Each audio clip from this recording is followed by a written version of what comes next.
Imagine tiny voices promising to be good, and then a knock at the door that sounds just a little too sweet. Got that picture. Welcome, everyone, to the 144th deep dive into Iranian Things.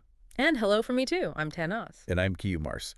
So here on Iranian Things, we like to explore those less talked about corners of Iran. Yeah, everything from folklore, mythology, even some cryptozoology now and then. Definitely. Yeah.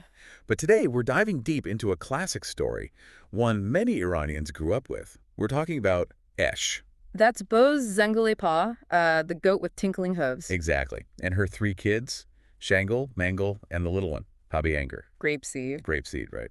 Now, this might sound like, just a kid's story on the surface. Mm-hmm. But like a lot of folklore, it's packed with meaning. It really gives you insights into Iranian culture, values, moral lessons. Absolutely. It's not just about outsmarting a wolf. It's about caution, deception, resourcefulness, all that good stuff. So let's unpack it. Okay, so picture this. We have Boz Zangalepa, the mother goat, living with her three kids. Kind of peaceful, near a pasture. Right, a nice little setup, very idyllic. But, oh, trouble's brewing, isn't it? Always is in these stories. She finds out a sharp-toothed wolf has moved in nearby. Not exactly the neighbor you want. Not at all. And this sets up the main conflict, you see. The mother senses the danger. So she gives her kids a very serious warning. A crucial one. She tells Shangool, Mangool, and Habbeye Angoor they have to be careful. Like, incredibly careful. Yes. If anyone knocks, they need to peek through a crack or the keyhole, Make absolutely sure it's her. Exactly. And Yeah. she specifically says, don't open the door to a wolf or a jackal, no strangers. And the kids. They promise. They do, with that one powerful word, oh, Jasham. Which means eyes, but here it's like, okay, Mom, we got it. We promise. It sets the stage, really. They're pledged to be vigilant. But, of course, the wolf doesn't wait long. Nope. He shows up, knocks, and tries to pretend he's their mother. First attempt. And the kids, they're actually pretty clever here, aren't they? They are. They don't fall for it. They use what their mother told them. They notice the voice. Exactly. They say, Mom's voice is soft and sweet, yours is rough. Boom. First attempt foiled. Shows you how important listening is, paying attention to details. Definitely. But the wolf, he learns. He doesn't just give up. No, he's persistent. What's his next move? He goes away, works on softening his voice, tries to make it sound gentler. And he comes back with a bribe, too. Yeah, claims he has milk and grass for them. Trying to sound convincing. But the kids have another test. They do. They look under the door. Smart move. And they see. His paw. It's black. And they know, wait, Mom's hand is white? So, strike two for the wolf. Visual cues this time. He's getting closer, though. Adapting. Still not giving up. This wolf is determined. So third time's the charm. Well, he thinks so. He goes to a mill. A mill. Why? To cover his paw in flour to make it look white. Okay, that's pretty cunning, gotta admit. Right. So he returns, white paw, softer voice, repeats his lines, thinks he's cracked it. You'd think that would do it. You might. But these kids, thanks to their mom, have one more check. What is it this time? His feet, or hooves, rather. They notice they aren't red like their mother's. Wow. They're really observant, layering the tests. Incredible, isn't it? Yeah. But the wolf, he just doesn't quit. What does he do now? This is getting elaborate. It really is. He gets hold of some henna. And to dye his paws red. no way. That level of dedication to deception is something else. It is. And this final disguise, sadly, it works. Oh, no. They see the red hooves, they hear the softened voice, they remember the white hand, they tick all the boxes in their minds. And they open the door. They open the door, and disaster. Wolf bursts in. Immediately, and just gobbles up Shangool and Mangool right there. Oh, that's terrifying. But wait, there were three kids. What about Habbeye Angoor? Little Grapeseed? Yes. Thankfully, he's incredibly quick. He escapes. He does. He manages to hide. Slips away into a drain pipe. Wow.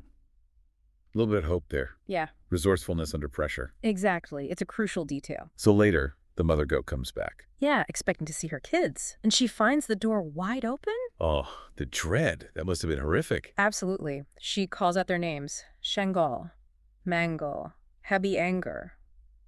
But silence. Just silence.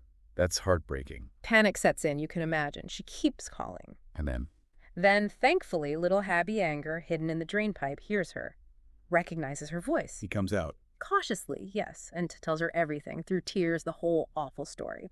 And the mother asks something specific, doesn't she? She does. In her shock, she asks, "You was it a wolf or a jackal?" Why the jackal? Maybe jackals also had a reputation for being sneaky. Hmm? Anyway, Habbeye Angoor. He's so panicked he can't be sure. So there's uncertainty. Yes. And the mother's first suspicion actually lands on the jackal. So she confronts the jackal first. She does. Goes right to his house.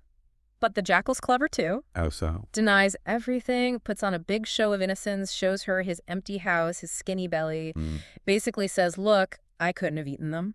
And blames the wolf. Throws the wolf right under the metaphorical bus, very convincingly. But Mom isn't entirely buying it. No, that mother's instinct is strong, so she goes to the wolf's house next. Does she just knock? No, she's smart. She climbs onto the roof. Stealthy. Looks inside. Peeks through a crack. And what she sees, well, it confirms her worst fears. What is it? The wolf is cooking, making ash like a soup for his own kid. Oh, God. The implication is... Horrifying that he cooked, that her children were... Yeah.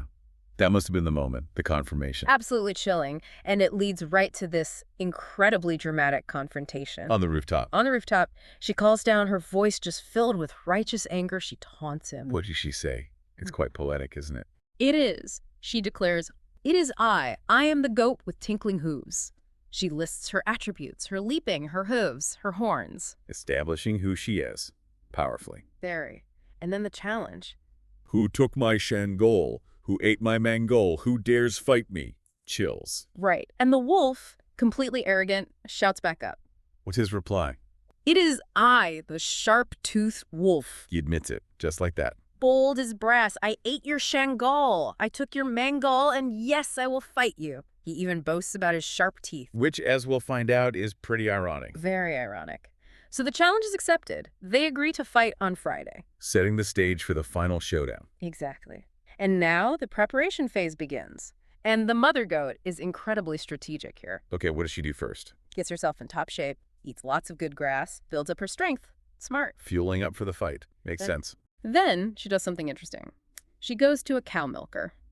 For milk. Yes, but not just to drink. She uses it to make butter and cream. Butter and Cream. Why? Hold that thought, maybe. Definitely hold that thought. It's important. Okay. What's next? This seems like the big one. It is. She goes to the blacksmith, the Satina. To get her horns sharpened. Not just sharpened.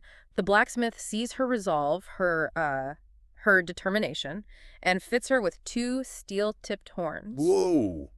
That's a serious upgrade, like weaponizing her natural defenses. Exactly. It's about preparation, intelligence over just brute strength. So while she's getting strategically armed, what's the wolf doing? He's preparing too, but, well, less thoughtfully. Oh, so. He just goes to the barber, the Issei. The barber. To get a shave. No, to get his teeth sharpened. Remember his boast. Ah, right.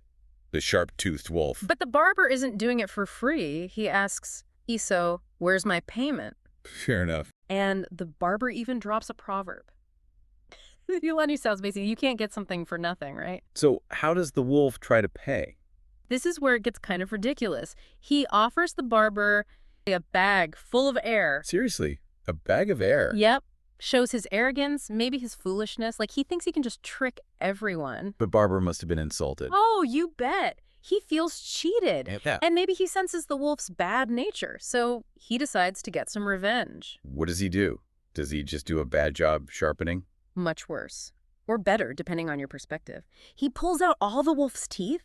All of them? And replaces them with cotton. Oh my gosh. That's brutal. A Brilliant. clever, vengeful twist, isn't it? The sharp-toothed wolf is now the cottonmouth wolf. Okay, so Friday comes, the big fight day. Yep. They meet in the field, tension's high. And there's that bit about drinking water first. Right. Another moment of cleverness from the goat. She fakes it. She just pretends to sip. But the wolf, overconfident as ever, drinks loads and loads of water. Making himself heavy and bloated. Bad strategy. Terrible strategy. He's completely unaware, still thinks he's the top dog, or wolf. So he boasts again. Oh, yeah. shouts something like, "Oh, you're really gonna try and fight me?" And then he attacks. He lunges, tries to bite, but Cotton mouth. exactly, the cotton just falls out. His big weapon is completely useless. He's defenseless. And the mother goat sees her chance. Instantly, she takes a step back, gets her footing, Just charges forward full force, and uses those steel-tipped horns. right into the wolf's side. A decisive blow pierces him right through. Wow. And then realizing the miracle happens. The miracle. As the wolf falls, out pop Shangool and Mangool from his belly. Alive and unharmed. Alive and seemingly unharmed. It's this amazing moment of release and justice. Justice served very, very directly. Incredibly directly. So the mother goat, relieved, triumphant, gathers her rescued kids. Takes them home. Safe at last. Safe at last. And before they go inside, she gives them that final, crucial piece of advice. The big moral takeaway. Distinguish the enemy from the friend. And never open the door to a dishonorable person. Powerful stuff. It really lands, doesn't it? Yeah. The core message is so clear. Absolutely. Caution, obeying your parents, learning to see through deception, timeless lessons. And beyond the main moral, there's so much symbolism packed in there too, you know? Definitely. The wolf is pretty obviously danger, cunning, maybe even like hidden malice. Right. And the mother goat is just this incredible symbol of protective motherhood, but also resourcefulness. She's not just passive. Not at all. She's proactive, strategic. And the kids, they represent that journey from innocence and vulnerability to, hopefully, wisdom. The house too, it's safety, but it's also the place where the boundary is tested. Good point. And the whole confrontation, the journey to the wolf's house, the battle, it's all a test of her courage and her smarts. And those steel-tipped horns, such a great symbol. Yeah, it's about preparation, using intelligence, getting the right tools. That's what overcomes brute force in the end. It's not just about being strong. It's about being smart and prepared. And the theme of justice is huge, obviously. Deceit is punished, perseverance is rewarded, balance is restored. It's very satisfying.